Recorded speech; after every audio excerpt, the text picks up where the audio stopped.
Mi viaje soñado es dar la vuelta al mundo y creo que paso a paso lo estoy consiguiendo o mentalizándome para ello. Es muy fácil decir, lo dejo todo y me voy a vivir la aventura, a vivir la vida, pero creo que es bastante difícil poder hacer eso. Yo en un momento lo intenté hacer y vi que no fui capaz, pero no por miedo, porque ganas tenía, pero bueno, fallaron una serie de cosas. Hace 3 años que no me permitieron ir, pues cosas personales, y me quedé con las ganas. Y ahora mi planteamiento desde ese momento hasta ahora y el futuro es hacer la vuelta al mundo por etapas.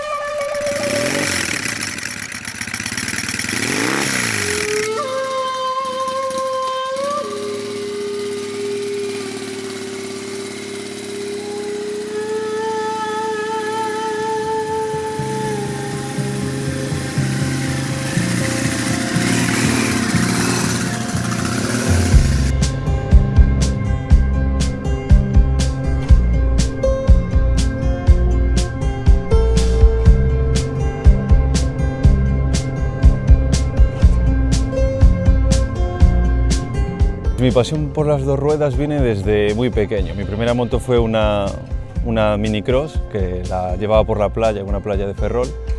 Y recuerdo imágenes de mi padre que estaban por toda la casa de una moto que tenía, que era una Bulta con lobito en amarillo, del 74, preciosa, y que fue como ese olor a gasolina en casa de esa moto clásica de dos tiempos, lo que me llevó en un futuro, cuando era pequeño, a decir, quiero una moto, ¿no?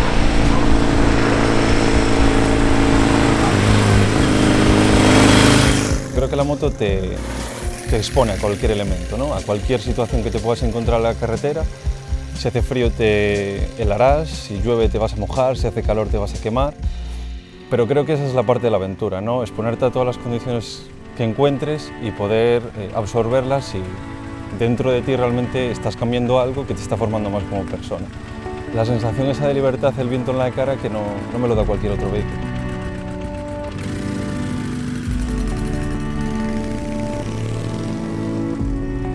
Normalmente viajo solo, pero nunca está de más una compañía al lado. He tenido momentos de sufrir mucho en la carretera, con muchísimo mal tiempo, pero que si he tenido una persona al lado, se han llevado muchísimo mejor. En casos, por ejemplo, viajé por Escocia y me encontré con un temporal bastante complicado, de alerta naranja, y cayó nieve, hielo, bueno, fue una auténtica locura. Y que viajé con un compañero mío y que nos damos el apoyo uno al otro. Pero nunca descarto un viaje porque no tengo una persona con la que pueda viajar, porque también se encuentra una persona en el camino para viajar. Y siempre, con todos los kilómetros que haces, acabas encontrando a alguien que te acompaña cada ciertos kilómetros. Y es bueno siempre salir a la calle, no te poner excusas de ningún tipo, que ya malo será que no encuentres a alguien con el que puedas rodar.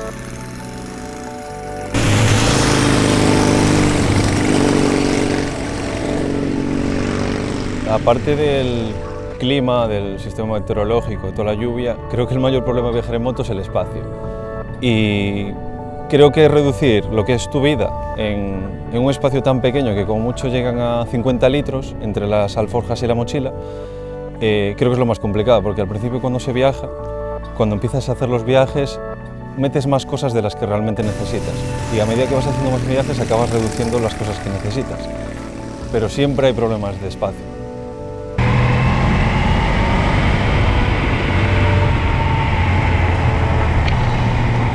Recomiendo llevar varios repuestos, entre ellos, si tu moto no tiene, bueno, si llevas una llanta tubeless no te haría falta, pero si no necesitarías una cámara reforzada de aire con un kit de repuesto de pinchazo, eso básico.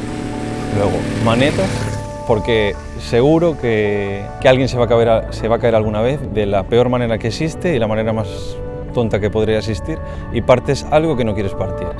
Así que un par de manetas, luego cables de embrague, cables de freno, todo lo que haga falta, latiguillos, cosas pequeñas que hacen falta y que no te ocupan mucho espacio, pero realmente hacen falta.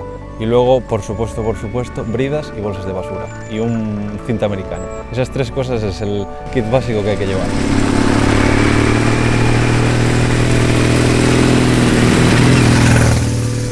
Si tuviera que reducir las sensaciones de usar una moto a la hora de viajar sería la libertad de ir por donde quieras, cualquier camino, el viento en la cara y el sonido, el traqueteo del motor debajo de tus piernas, que es algo que no lo puedes conseguir con cualquier otro vehículo.